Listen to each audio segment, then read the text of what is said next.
Cultura Geral. Apoio Milton Campos, tradição e inovação para seguirmos no topo.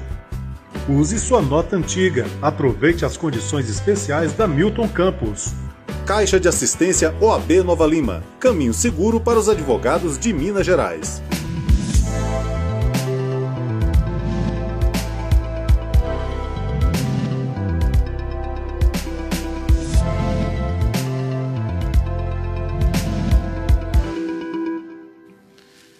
Olá, sejam todos muito bem-vindos ao Cultura Geral. É sempre um prazer fazer o Cultura Geral aqui na TV Banqueta e na Rádio Cultura de Curitiba. Cultura Geral que completa 10 anos, né, esse ano, em 2025. E a gente tem trazido aqui pessoas para discutir temas relevantes, como sempre, né, para a sociedade brasileira. Hoje a gente vai falar um pouco da digitalização da adolescência, das crianças. Vamos tentar trazer aqui essa linguagem, pelo menos entender um pouco mais e, de certa forma, entender como que a gente pode contribuir tanto no alerta aos pais, mas também tirando um pouco do sofrimento, porque eu acho que também a gente precisa entender isso com muita inteligência, com inteligência emocional e buscar, de fato, a compreensão, né, desse momento novo que a gente está vivendo, já que até nós mesmos, adultos, sofremos essa dificuldade, né, de lidar com o mundo digital. Para conversar sobre isso, estou recebendo hoje aqui a doutora Michele Silva, para a gente poder tratar desse assunto, psicóloga, muito amiga do meu grande amigo Fábio Belo, né, que agradeço aqui desde já. Michele, seja muito bem-vinda, é um prazer te receber aqui na TV e na Rádio Cultura de Curitiba. Eu que agradeço, muito feliz de estar aqui com vocês. Espero que a gente contribua com o tema, né? Vamos contribuir, você vai contribuir demais, né? Michele, para ir direto ao assunto, o que a gente pode entender desse momento que a gente está vivendo de digitalização e o que isso tem a ver com aquela série que está aí da Netflix, colocando aí as pessoas desbaratinadas, os pais assim em pânico, porque está descobrindo também que tem uma linguagem própria ali nas redes sociais e no meio dos adolescentes. A digitalização, né, esse universo virtual, ele nos traz um bônus muito grande, né, de avanços, de possibilidades, mas a gente precisa também entender que ele tem funcionado como uma espécie de adicção, né, que tem invadido também nosso cotidiano, a nossa forma de, vamos dizer assim, de desenvolver, né, as nossas atividades diárias, criando atalhos que nem sempre são atalhos saudáveis, né? E, de alguma maneira, mesmo nós adultos, nós podemos considerar que tem sido um desafio conseguirmos lidar com essa experiência sem que isso represente modos de adoecimento mais importante para nós. Porque é uma tecnologia que invade nossos espaços, né? Nós temos dificuldade para colocar barreiras, para colocar limites, mesmo nós que, né, digamos, temos uma experiência madura. Mas quando a gente pensa no universo adolescente, é uma exposição muito mais perigosa, né? E que não vem formatada com as balizas mais importantes para que eles consigam limitar esse acesso e essa autorregulação para o adolescente já é uma tarefa que eles estão em exercício. E quando a gente pensa na exposição para o universo virtual, isso fica ainda mais complexo, né? Então, eu acho que quando a gente vê um conteúdo como esse, né, a adolescência do streaming, né, ter esse impacto que teve, eu acho que ele presta o serviço de alertar, né, de que os adolescentes não necessariamente estão protegidos por estarem em casa junto aos pais, Mas talvez também tenham ali algumas ciladinhas que não são consideradas, sabe? Porque a proporcionalidade, né, do comportamento adolescente em relação à vivência desses conteúdos e o desfecho que a série vai mostrar, tentando não dar spoiler, né? Eu acho é um pouco desproporcional, né? Só te cortando um pouquinho, gente, vou fazer igual meu grande amigo fala. Gente, vai ter spoiler aqui, viu? Então, exatamente. Vai ter spoiler, um alerta de spoiler para depois falar assim, tá contando a série e tal, né? Mas é necessário que a gente faça essa discussão contando ali os recortes da série também, porque senão a gente vai ficar perdido, né? E vai acabar não colocando lenha nessa fogueira para que as pessoas busquem entender o que está acontecendo. Né? Com certeza. Desculpe o corte. E eu estava dizendo muito nesse sentido de que existe ali também uma ideia de um adolescente monstro que se auto-engendrou, que se auto-formulou a partir de conteúdos, né, e de vivências entre pares, e um apelo meio que psicopatologizante, né? A gente vê meio que uma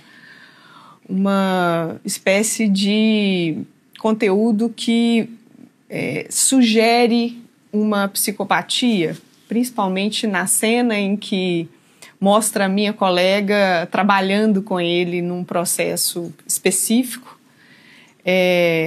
Esses traços estão ali sugeridos, né? E eu acho que isso gera muito medo, gera uma sensação de que os pais estão sob o governo do caos, que os comportamentos não têm uma etiologia que pode ser lida e que pode ser cuidada para que isso seja evitável. Então, nesse sentido, eu achei um material pouco cuidadoso, sabe? Tanto com a experiência, a experiência tão dramática que está sendo mostrada lá, né? E as raízes que aquela experiência tem, quanto com o próprio universo da educação dentro do lar e o que isso representa, né? Para que um adolescente chegue a fazer a descarga de um comportamento como aquele. Isso está, de certa forma, ligado a a algum tipo de sofrimento psicológico, medo, alguma coisa assim, Michele? Eu diria, né, que porque a série, até onde eu consegui pesquisar, o autor ele não fez uma construção muito cuidadosa em matéria de pesquisas, teorias a respeito da adolescência e mesmo da criminalidade na adolescência. E eu entendi, né, que em função disso houve pouco cuidado, né, de se mostrar, né, como que um adolescente pode chegar a um ato monstruoso como aquele e ali mostrado como algo que aparece de forma abrupta, como meio que eu saí, fui ali e andei de bicicleta e voltei para casa, né? O recorte é um pouco colocado dessa maneira.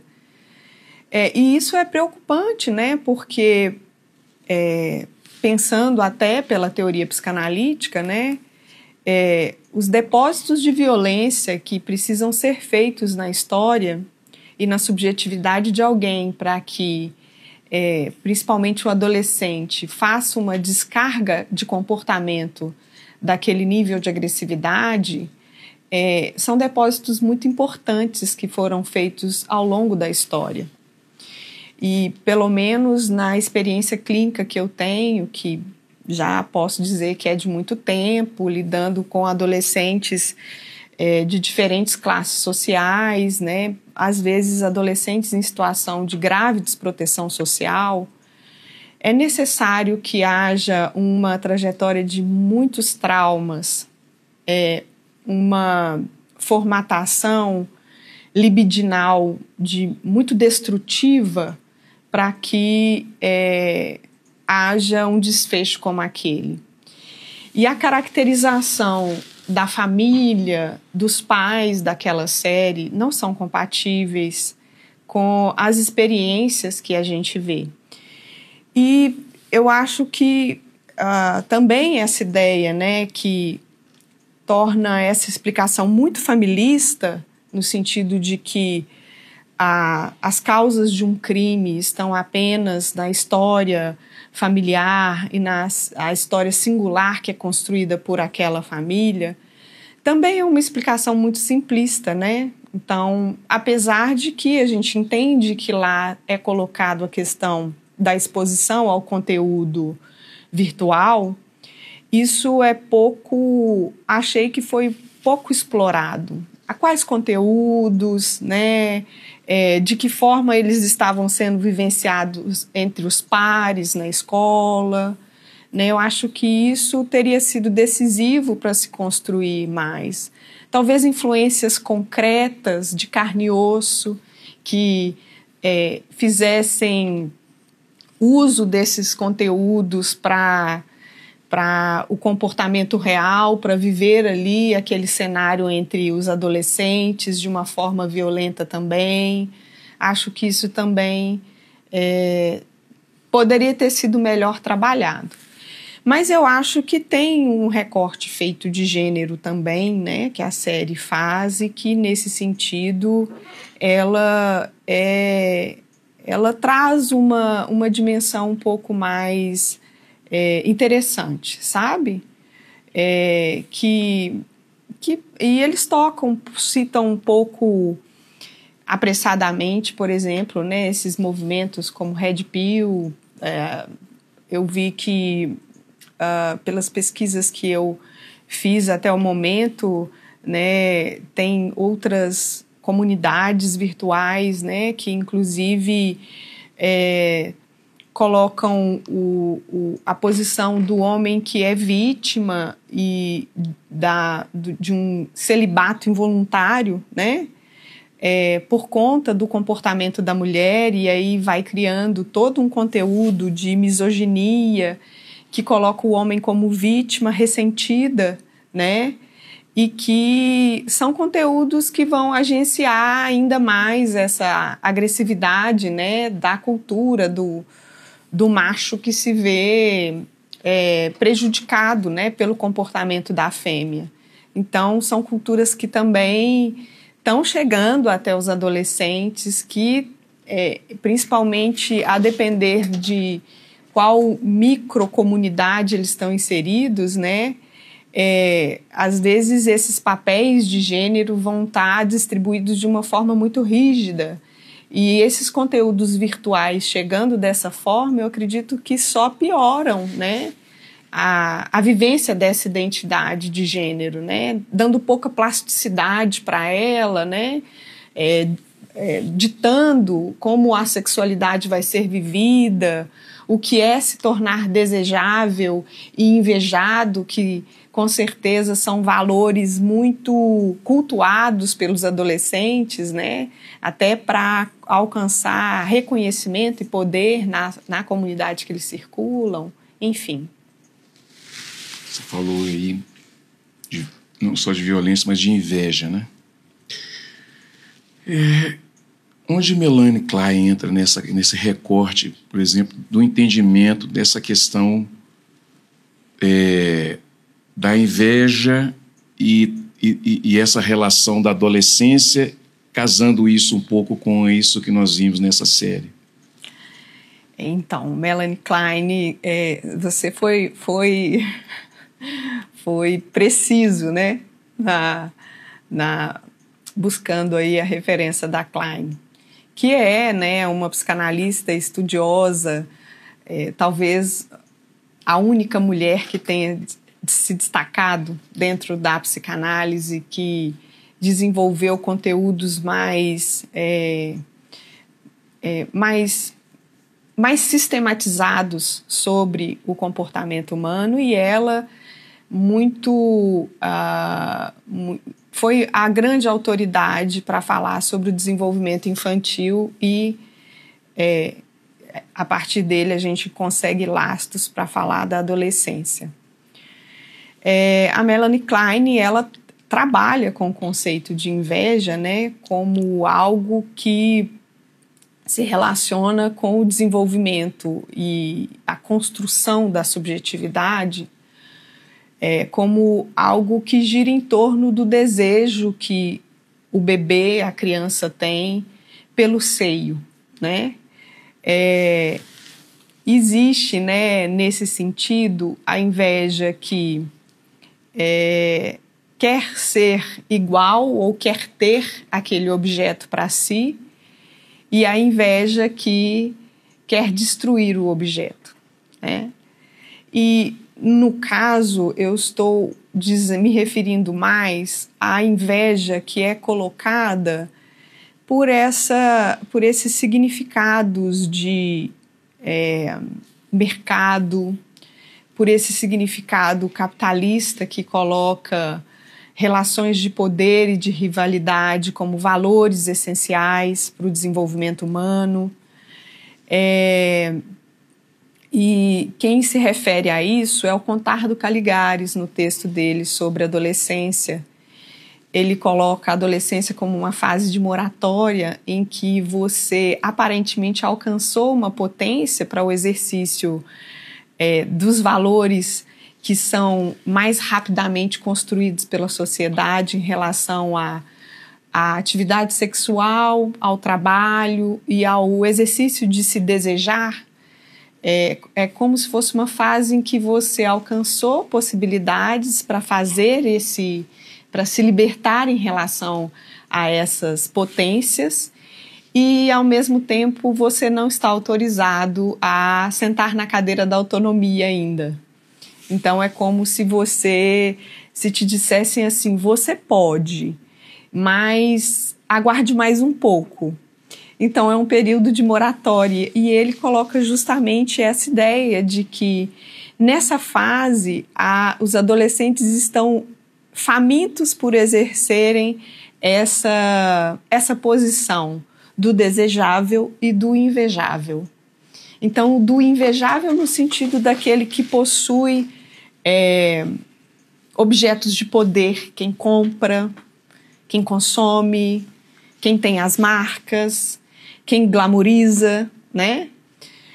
E isso chega através da virtualidade em um mercado também que define a identidade dos adolescentes e dos homens, inclusive, né? Como quem tem poder de ter, de dominar, de comprar, né? Foi usado muito na série, pelo menos até a parte onde eu vi, da regra 80-20. 80% das mulheres escolhem 20% dos homens de acordo com a característica X, Y, Z. E, ao mesmo tempo, eu lembrei, você falou do Contardo, eu lembrei de uma fala dele que nós temos 3.000 anos de construção de ódio às mulheres, lá do mito de Eva, né, que a mulher tem essa visão diabólica, etc. Essas figuras de linguagem ou de pensamento, elas aparecem assim, nesse momento agora também, com essa digitalização, com isso tudo? Sem dúvida. Acho que nós tanto estamos vivendo um movimento que afeta a adolescência e que ela também tem ajudado a criar e subscrever no sentido de possibilitar uma plasticidade maior em relação à circulação dos papéis de gênero, né? Principalmente se a gente pensar que muitos deles estão desafiando, né, os contextos escolares com identidades que remetem a sentidos de assexuação, de binariedade, né? Eles têm nos prestado esse serviço, digamos assim. Mas também existem aqueles que estão dentro de microculturas. Dentro do nosso país, talvez a gente possa pensar até de uma macrocultura conservadora, religiosa, que define papéis muito rígidos do que é ser homem, o que é ser mulher, e entre eles vão estabelecendo códigos de quem é mais elegível, né, em relação a ser desejável e invejado. E esses códigos também estão aí sendo cooptados por todo um universo de consumo, de pensamento capital, do que define essas identidades. Se nós formos pensar, por exemplo, nos funks que estão, de maneira nenhuma nós estamos aqui recortando o estilo musical como sendo pior. Mas a gente vê a juventude se utilizando das letras musicais, por exemplo, no funk, para falar da glamourização dos corpos com as marcas, né, se referindo, né, ao tipo de bebida, a marca da bebida que é consumida, o que é estar na festa tomando tal champanhe, e isso eu acho que são marcas que vão definindo muito o que é alcançar as posições de poder entre esses adolescentes, né? E eu acho que os pais ficam muito vendidos no meio disso tudo, às vezes completamente alienados desse mundo que eles vão criando, que praticamente constitui uma linguagem à parte. E considerando que são pais que também estão aí nesse universo, cooptados, né, intoxicados por esse universo de consumo, de sustentar, né, as possibilidades, potências maiores de vida para esses filhos, né,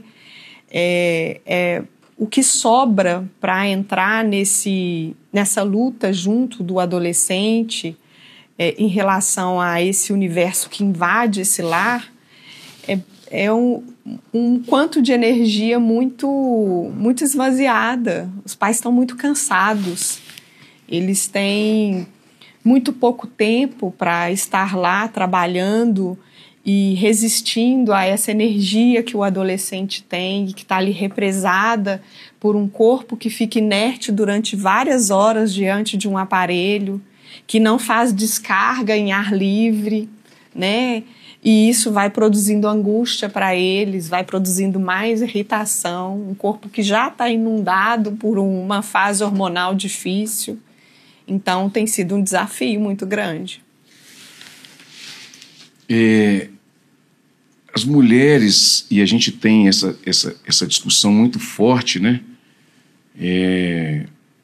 Da negação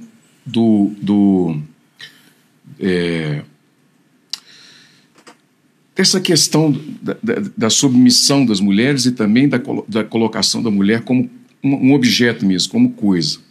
Uhum.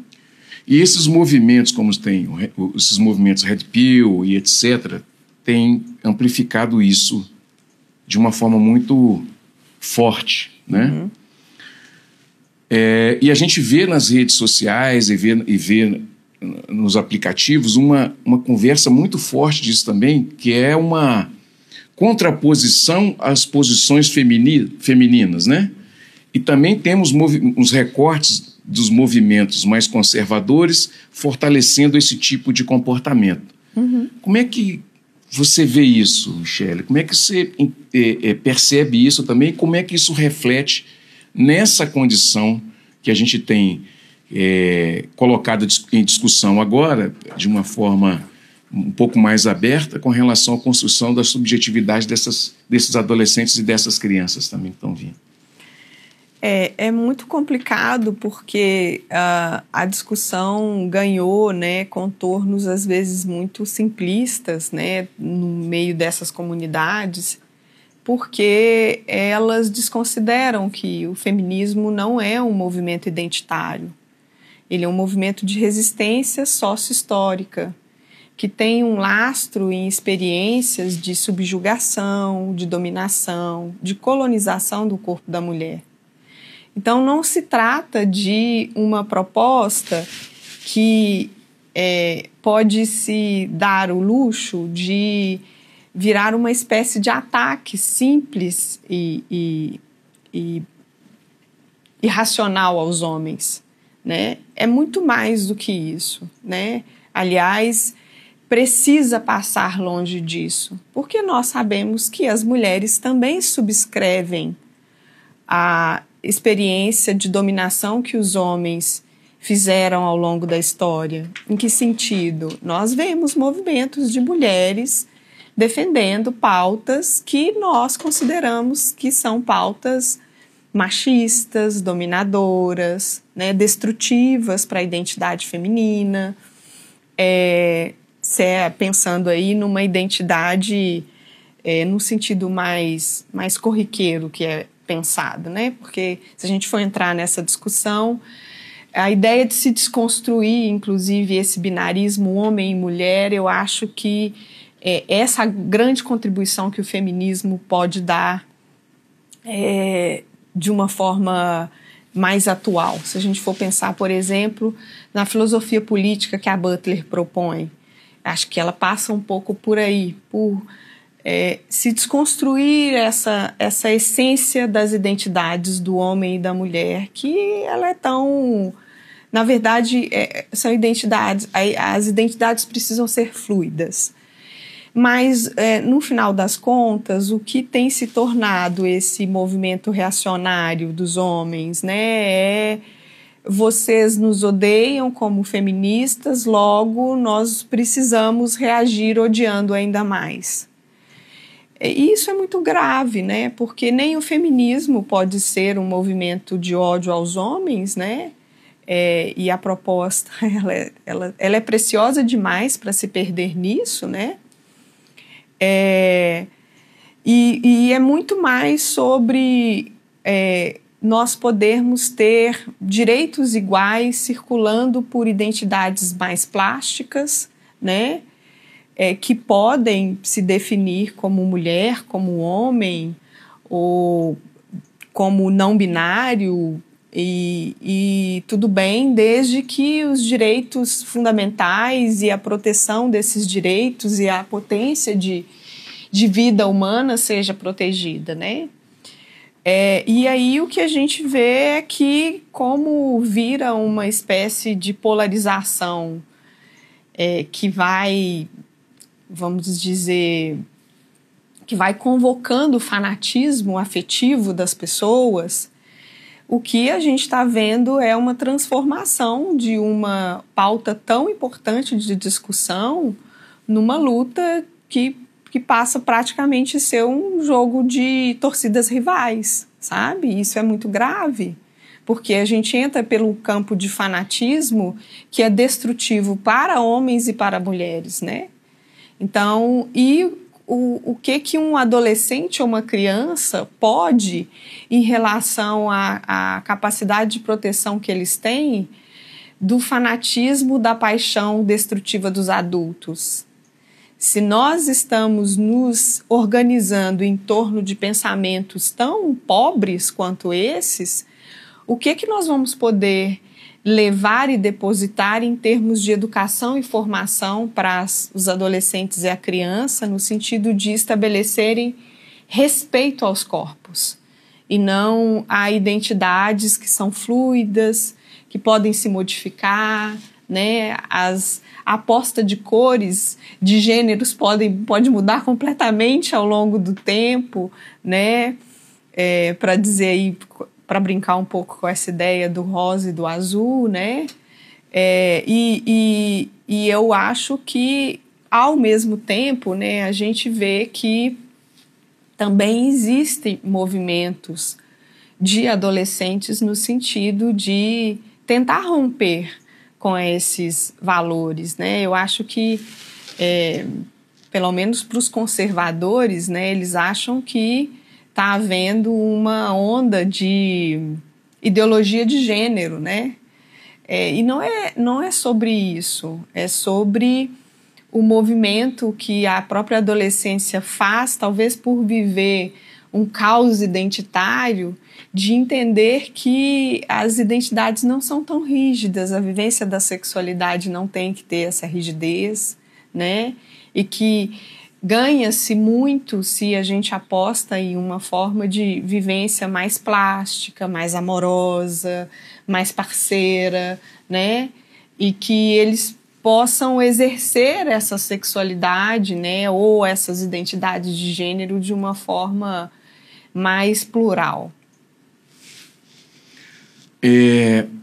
Uma das perguntas que às vezes eu me faço, e aí também está, obviamente, que pendurada na minha ignorância, é se não só os adolescentes, mas as pessoas estão entendendo o que é o feminismo de fato, tanto as mulheres quanto os homens, se essa realidade ela continua, ela tem partes originais, mas ela já está contaminada também por aquela ideia de divisão de pautas, né? Por exemplo, os movimentos,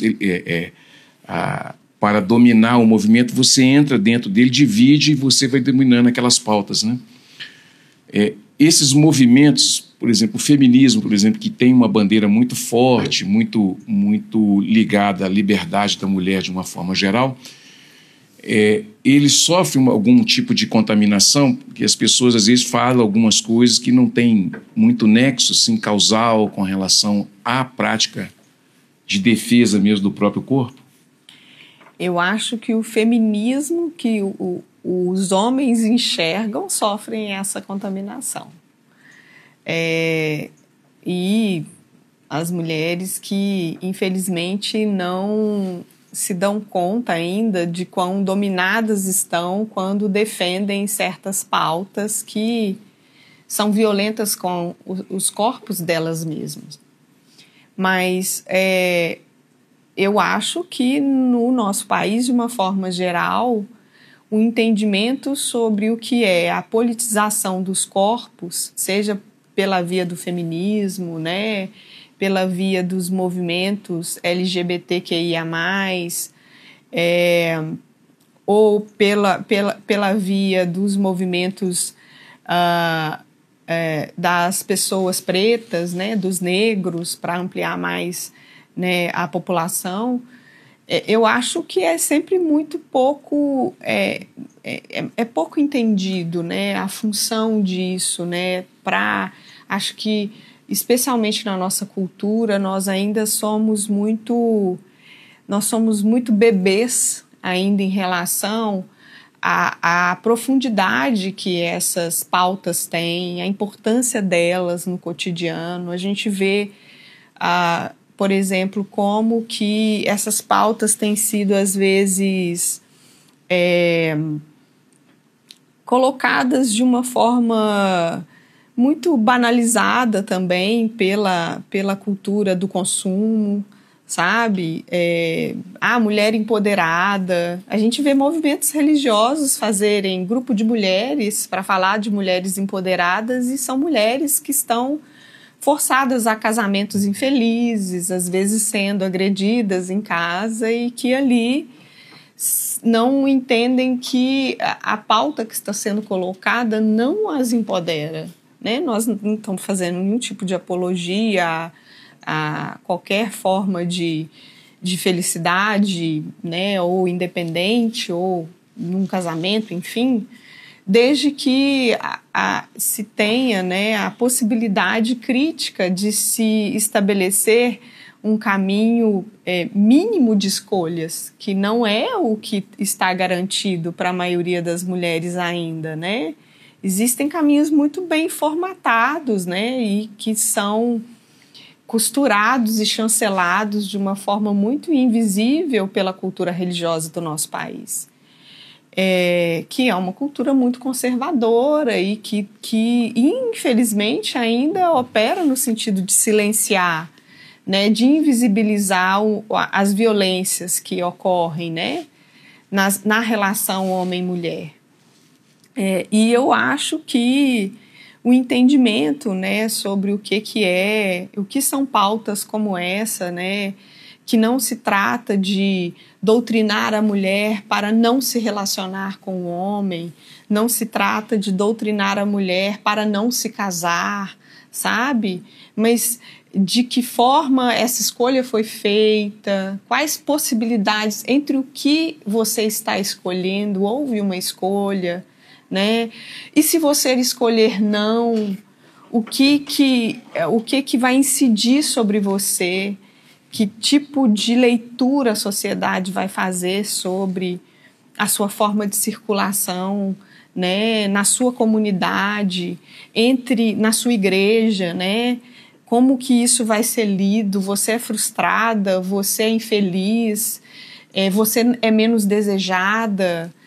Você não soube arrumar bem a sua casa? Você é muito exigente com o seu homem, você não pode ter filhos, você não quer ter filhos, logo por isso você é menos elegível para um casamento. Então, o que representa você ficar sozinha?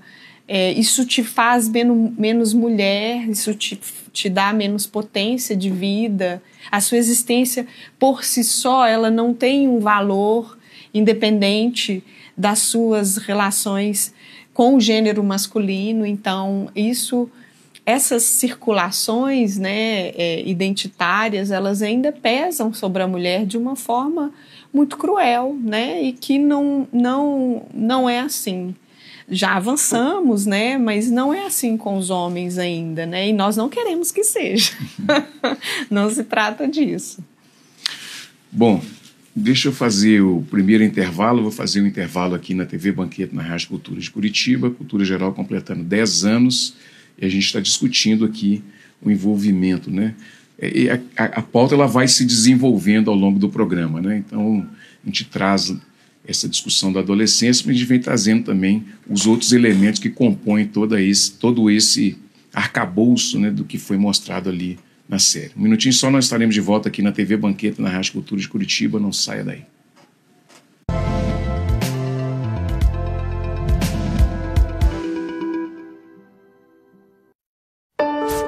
Sonhos cabem no papel, mas podem se tornar realidade. Eles crescem com apoio e investimento no presente. Educação para todos é o que inspira a LBV a buscar um futuro melhor para milhares de crianças e adolescentes. Acredite nesses sonhos, apoie suas realizações. Quando a LBV ligar, diga sim! Dengue, zika, chikungunya e febre amarela urbana são doenças transmitidas por um mosquitinho, o Aedes aegypti. Contra ele, a prevenção é a melhor solução. Vamos eliminar os focos de água parada nos vasos de planta, nos pneus, nos recipientes abertos. E um repelente é sempre bom. Vamos juntos com a LBV. Diga sim à prevenção. Apoio TV Banqueta. Sonhos cabem no papel, mas podem se tornar realidade. Eles crescem com apoio e investimento no presente. Educação para todos é o que inspira a LBV a buscar um futuro melhor para milhares de crianças e adolescentes. Acredite nesses sonhos, apoie suas realizações. Quando a LBV ligar, diga sim!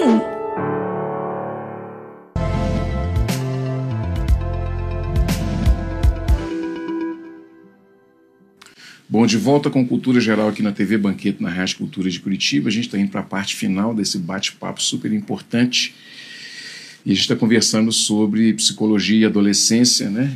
Essencialmente, uma discussão que partiu do ponto daquela série da Netflix. Eu acho que é muito importante a gente discutir tudo isso.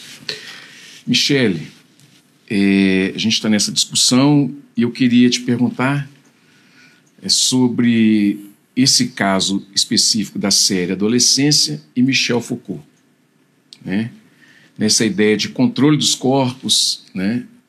E a gente tinha na época, em outro modelo de Estado, os estados que tomavam conta dos corpos, e hoje nós temos um problema seríssimo, que é o Estado e as grandes corporações. Então as grandes corporações estão aí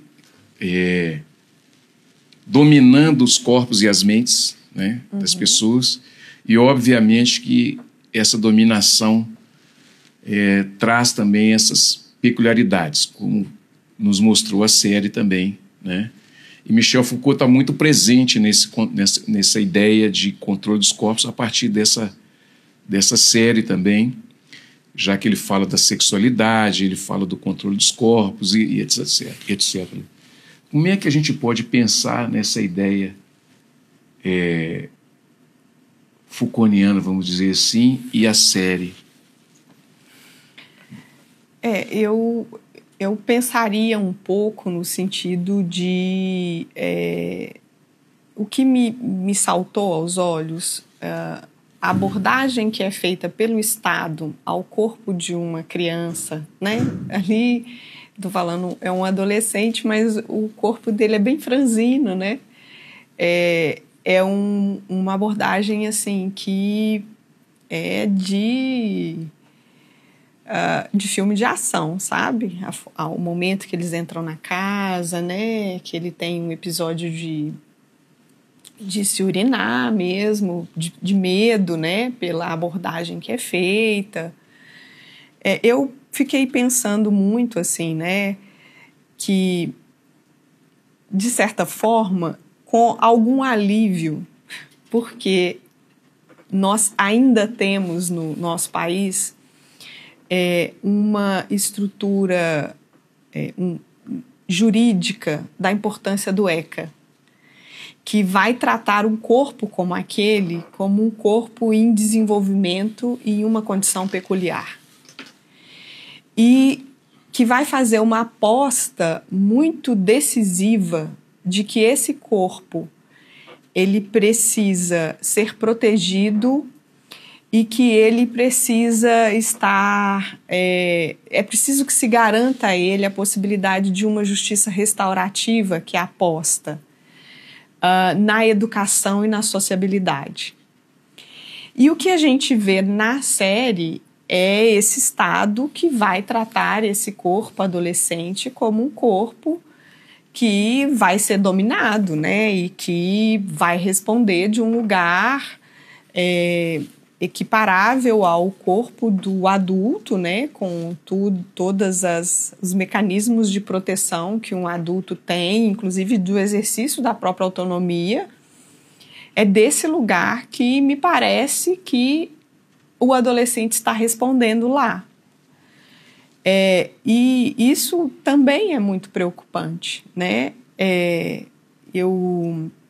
Nós vivemos, né, uma realidade que a gente viu algumas pautas que ameaçavam, né, por exemplo, né, a questão da redução da maioridade penal, né?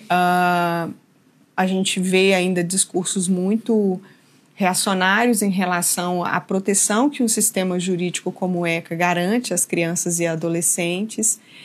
E a gente deveria estar festejando, porque são garantias muito avançadas, né? E que, vamos dizer que Foucault estaria contente de ver como o Estado está tratando o adolescente e a criança quando ele se pauta pela abordagem de uma infração a partir dos princípios e da doutrina que é estabelecida pelo ECA, que sofreu várias alterações, né? Tem alterações do ECA de 2022. Então, é um estatuto que está em constante revisão, né? E que estabelece proteções que são muito importantes. E ali, na série, também tem uma questão muito específica para a minha profissão, que é a posição que aparentemente a psicóloga, né, é colocada de interrogação dele, sabe? É muito preocupante que o exercício profissional, e ali a gente tem didaticamente um modelo de atuação que ainda bem não está estabelecido no Brasil, também por conta de um posicionamento muito claro do Conselho de Psicologia de que nós não podemos colocar a nossa profissão a serviço de criminalização de pessoas no sentido em que ela aparece lá. E ali a psicologia está a serviço do Estado, como uma forma de domesticação daquele corpo e de desprotegê-lo das próprias barreiras psíquicas, que digamos que é a proteção mais primitiva que eu tenho contra o outro, uma das mais básicas. Ali aquele adolescente é induzido a se desproteger no próprio universo psíquico até chegar a uma confissão. Não fica muito claro se a confissão vai ser colocada a serviço dele como cliente dela, e aí, se for isso, menos pior.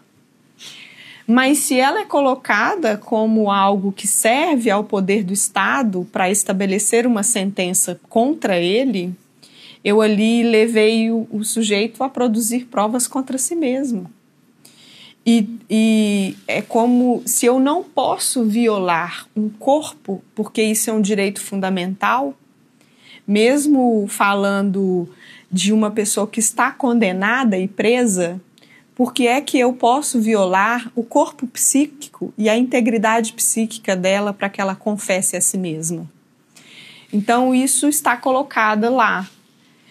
E uma outra questão que aparece é a posição dele de exercer uma certa dominação de gênero, que ali também é muito controversa, porque a gente está falando de duas representações de minoria de um adolescente, né? Então não estou falando de um homem que está exercendo plenamente, né, o seu poder sobre o outro, sobre uma mulher, e ali tem uma cena de intimidação dele muito grande, mas é como se ele estivesse performando o que do papel da masculinidade ele internalizou, né, para estabelecer alguma forma de reação e de proteção de si contra o outro. E ali ele reage a ela, tentando se proteger, tentando proteger a própria integridade psíquica, para que ela não o invada com o interrogatório que ela está fazendo. E ele faz a descarga da performance do macho violento, que intimida, que impõe medo, né? Isso aparece. E é um recorte assim bem interessante. A cena, eu acho que ali ela ganhou uma complexidade interessante, mas que, se a gente for avaliar do ponto de vista do recorte da ética do fazer da psicologia, mesmo dentro do cenário judiciário, ali a gente tem uma cena que no nosso país ela é impensável. Isso, então, fica esse alerta, vamos dizer assim, para todas as pessoas que não entendem ou não entenderam até hoje a importância que o Estatuto da Criança e do Adolescente tem na nossa sociedade, né? O ECA traz essa proteção.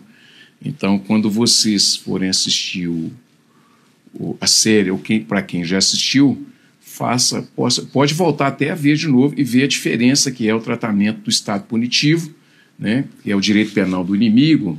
Ou seja, todo mundo já é inimigo do Estado, nasce inimigo do Estado. Então, uma criança lá é tratada como um adulto, como inimiga do Estado.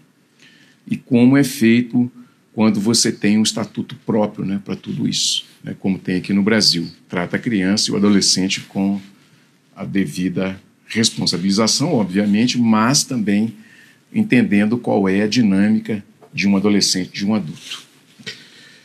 Professora Michele, queria, para a gente encerrar, qual é a orientação que você deixaria para os pais hoje, sim, se pudesse deixar alguma orientação para eles, que vai assistir a série, os que já assistiram essa série, ou que estão lidando com o adolescente e lidava com o adolescente na questão, há um tempo atrás, né, a preocupação era a questão da sexualidade e outras questões, e agora Tem outras questões mais envolvidas, que são essa questão da digitalização e também o medo desse universo, né, que é um universo, às vezes, uma terra que ninguém conhece, e quando vê um negócio desse passando, fala assim, terra arrasada, né? E eu acho que a gente precisa colocar aí um meio termo nessa conversa, né? Com certeza. Então, eu diria que os pais se pacifiquem um pouco, porque nós sempre estamos herdando alguma coisa, simbolicamente também. E se você se visita o suficiente para saber qual a herança que você deixa para o outro, é difícil que essa herança seja simplesmente substituída por um conteúdo que chega virtualmente até o seu lar. É óbvio que a proteção, o corpo a corpo com o adolescente, no sentido de estar lá, acompanhando o que ele está fazendo, né, negociando um pouco de privacidade e fazendo o exercício para o alargamento disso, mas é uma privacidade que também precisa ser conquistada com segurança, né? Eu acho que isso é importante de se considerar. E é importante que se considere também que nós melhoramos a herança simbólica que nós temos. A adolescência, ela não é uma terra não visitada por nós. Nós já experimentamos isso. E ela nos traz o desafio de, principalmente para os pais, eles são desafiados de uma forma muito cheia de energia e de vivacidade a alargarem os próprios horizontes. A própria herança simbólica, a própria capacidade de mediar a vida do filho com o mundo. E se essa lente de mediação, que são os pais, ela está com cores muito monocrônicas, essa vivacidade do adolescente vai forçá-los a tornar essa lente mais colorida. E nesse sentido, nós também precisamos nos refazer, nos reconstruir em termos de colorido dessa lente. E eles vão nos ajudar nisso. Então, não é só uma troca desafiadora no sentido ruim, ela é desafiadora também no sentido de nos convocar a uma reconstrução. E uma construção que precisa ser feita até o momento da morte, né? Acho que isso é muito relevante da gente considerar na relação com a adolescência. Doutora Simone, muito obrigado pela sua participação. Foi um show, né, essa entrevista tão importante para todos nós. Muito obrigado, viu? Eu agradeço demais a oportunidade. Espero ter contribuído. Contribuído e vai voltar mais vezes, tá? Adorei. Bom, gente, chegamos ao final de mais um programa Cultura Geral. Deixar aqui o meu abraço fraterno e de agradecimento ao meu grande amigo Fábio Belo, que nos proporcionou e nos brindou com essa pauta tão importante. Um beijo no coração de todos. Nós estaremos de volta amanhã com mais um programa super importante aqui na TV Banqueta e na Rádio Cultura de Curitiba. Um beijo no coração de todos e até amanhã, se Deus quiser. Cultura Geral. Apoio Milton Campos, tradição e inovação para seguirmos no topo. Use sua nota antiga. Aproveite as condições especiais da Milton Campos. Caixa de Assistência OAB Nova Lima. Caminho seguro para os advogados de Minas Gerais.